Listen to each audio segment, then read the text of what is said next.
Everyone, welcome to my YouTube channel. अभी हम करने वाले हैं नर्सिंग एप्टीट्यूड के क्वेश्चंस। स्टार्ट करते हैं। फर्स्ट क्वेश्चन है केमिकल स्टेरिलाइजेशन मेथड में इंक्लूड द यूज ऑफ। मतलब जो केमिकल स्टेरिलाइजेशन है, अगर हमको किसी चीज को केमिकली स्टेरिलाइज करना है तो उसमें हम किसका यूज करेंगे। ऑप्शन ए है हीट, ऑप्शन बी है अल्ट्रावायलेट लाइट, ऑप्शन सी है ethylene oxide gas, option D है आपका ऑटोक्लेव। तो इसमें हम किसका यूज करेंगे, केमिकली अगर स्टेरिलाइज करना है तो हम यूज करेंगे इथाइलिन ऑक्साइड गैस का। ठीक है। नेक्स्ट क्वेश्चन है is the primary advantage of the topical route of drug administration. अगर हम जो मेडिकेशन है उसको टॉपिकली देंगे, टॉपिकली देने का मतलब है स्किन के ऊपर से। ठीक है। तो अगर हम ऐसे करके कोई भी दवा देंगे तो उससे हमें क्या फायदा होगा। ऑप्शन ए है रैपिड ऑनसेट ऑफ एक्शन, वो जल्दी से असर दिखाएगा।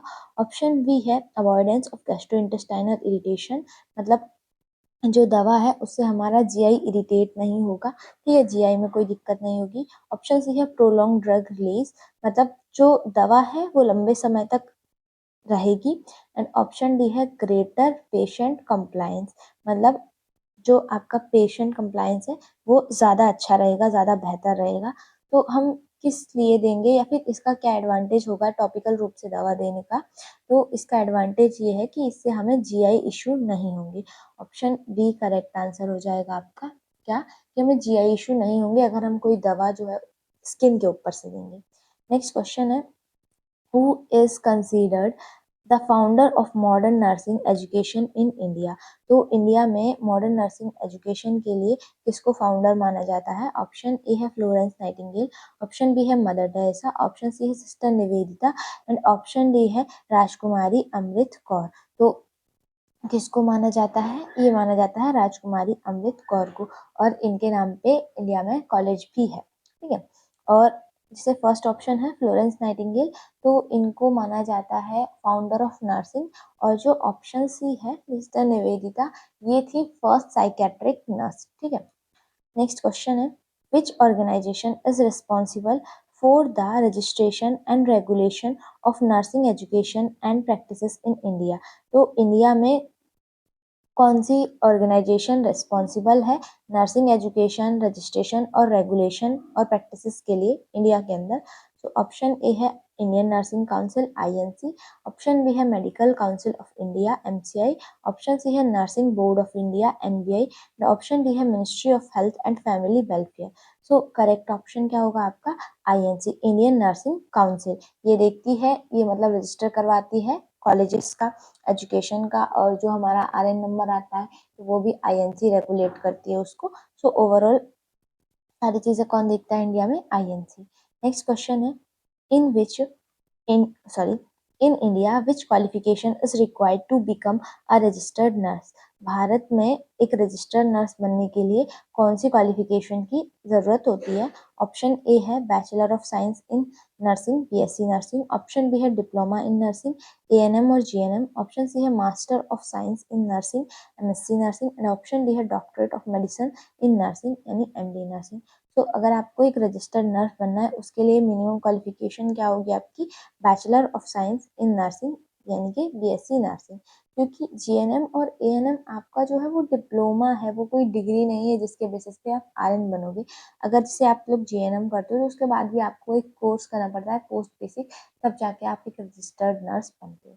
करेक्ट ऑप्शन क्या होगा, ऑप्शन ए। नेक्स्ट क्वेश्चन है, और इसमें दो ही ऑप्शन है, चलो इसको नहीं करते हैं। नेक्स्ट क्वेश्चन है what is the minimum duration of nursing education required to become a registered nurse। Option A है 1 year, ऑप्शन बी है 2 year, ऑप्शन सी है 4 year एंड ऑप्शन डी है 8 year। तो करेक्ट ऑप्शन क्या होगा, option C 4 year, क्योंकि उस जो मिनिमम क्वालिफिकेशन है वो क्या है, बीएससी नर्सिंग, और वो कितने साल का होता है, 4 साल का। नेक्स्ट क्वेश्चन है which of the following is a flag sorry Which of the following is a flagship health insurance scheme launched by the Government of India to provide universal health coverage। इसको एक बार मैं हिंदी में भी पढ़ दे रही हूँ। निम्नलिखित में से कौन सा भारत सरकार द्वारा सार्वभौमिक स्वास्थ्य कवरेज प्रदान करने के लिए शुरू की गई प्रमुख स्वास्थ्य बीमा योजना है। ऑप्शन ए है आयुष्मान भारत प्रधानमंत्री जन आरोग्य योजना। ऑप्शन बी है आपका स्वच्छ भारत अभियान। ऑप्शन सी है राष्ट्रीय ग्रामीण स्वास्थ्य मिशन। और ऑप्शन डी है मध्याह्न भोजन योजना, यानी कि मिड डे मील आपका। तो कौन सी जो योजना है वो आपको हेल्थ कवरेज प्रोवाइड करती है? ये करती है आपकी आयुष्मान भारत, और ये 5 लाख तक पर फैमिली कैशलेस ट्रीटमेंट हो जाता है इससे। मतलब अगर अंडर 5 लाख के आपका ट्रीटमेंट होना है तो फ्री ऑफ कॉस्ट हो जाएगा गवर्नमेंट हॉस्पिटल में, अगर आपके पास आयुष्मान कार्ड है तो, आयुष्मान योजना के तहत। ठीक है, नेक्स्ट क्वेश्चन है the national rural health mission was launched in India in which year? तो जो नेशनल रूरल हेल्थ है ये इंडिया में किस ईयर में स्टार्ट हुआ था? ऑप्शन ए है 2003, ऑप्शन बी है 2005, एंड ऑप्शन सी है 2010, एंड ऑप्शन डी है आपका 2014। सो एनआरएचएम कब स्टार्ट हुआ था इंडिया के अंदर? ये स्टार्ट हुआ था 2005 में, 2005 में। ठीक है, नेक्स्ट क्वेश्चन है which government scheme is in India focuses on providing free essential drugs and diagnostic services at public health facilities. So Bharat में कौन सी सरकारी योजना सार्वजनिक स्वास्थ्य सुविधाओं पर मुफ्त आवश्यक दवाएं और नैदानिक सेवाएं प्रदान पर केंद्रित है? ऑप्शन ए है आपका प्रधानमंत्री जन आरोग्य योजना। ऑप्शन बी है राष्ट्रीय स्वास्थ्य बीमा योजना। ऑप्शन सी है जनानी सुरक्षा योजना। ऑप्शन डी है नेशनल हेल्थ मिशन। तो यहाँ पे पूछा गया है इसेंशियल फ्री इसेंशियल ड्रग और डायग्नोस्टिक सर्विसेज, तो ये किसके अंदर आता है आपका? ये आता है प्रधानमंत्री जन आरोग्य योजना के अंदर। ऑप्शन ए आपका करेक्ट आंसर हो जाएगा। नेक्स्ट क्वेश्चन है which government program in India focuses on promoting maternal and child health by providing cash incentives for institutional delivery? मतलब भारत में कौन सा सरकारी कार्यक्रम स्वास्थ्य संस्थागत प्रसव के लिए नकद प्रोत्साहन प्रदान करके मातृ और शिशु स्वास्थ्य को बढ़ावा देने पर केंद्रित है? सो ऑप्शन ए है प्रधानमंत्री जन आरोग्य योजना। ऑप्शन बी है राष्ट्रीय स्वास्थ्य बीमा योजना। ऑप्शन सी है जननी सुरक्षा योजना। ऑप्शन डी है Ayushman Bharat health and wellness centre. So correct option क्या होगा यहाँ पे? ऑप्शन सी जननी सुरक्षा योजना।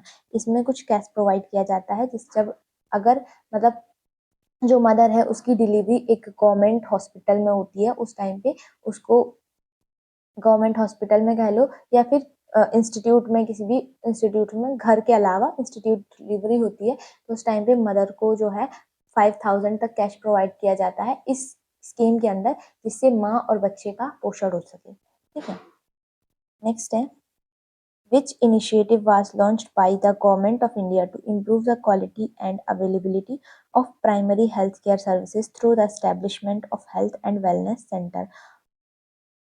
भारत सरकार द्वारा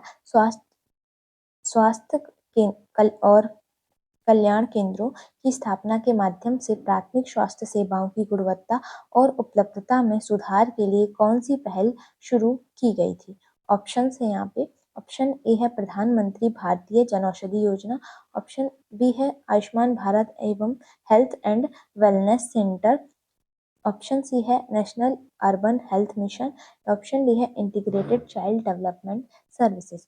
सो करेक्ट आंसर क्या होगा? करेक्ट आंसर होगा आपका Ayushman Bharat health and wellness centre. Option B आपका करेक्ट आंसर हो जाएगा। सो आज की वीडियो में हम इतने ही क्वेश्चंस करेंगे। नेक्स्ट वीडियो में हम आगे के क्वेश्चंस कवर करेंगे। कोई भी क्वेश्चन नहीं समझ में आएगा तो आप लोग कमेंट बॉक्स में पूछ लेंगे। Bye bye.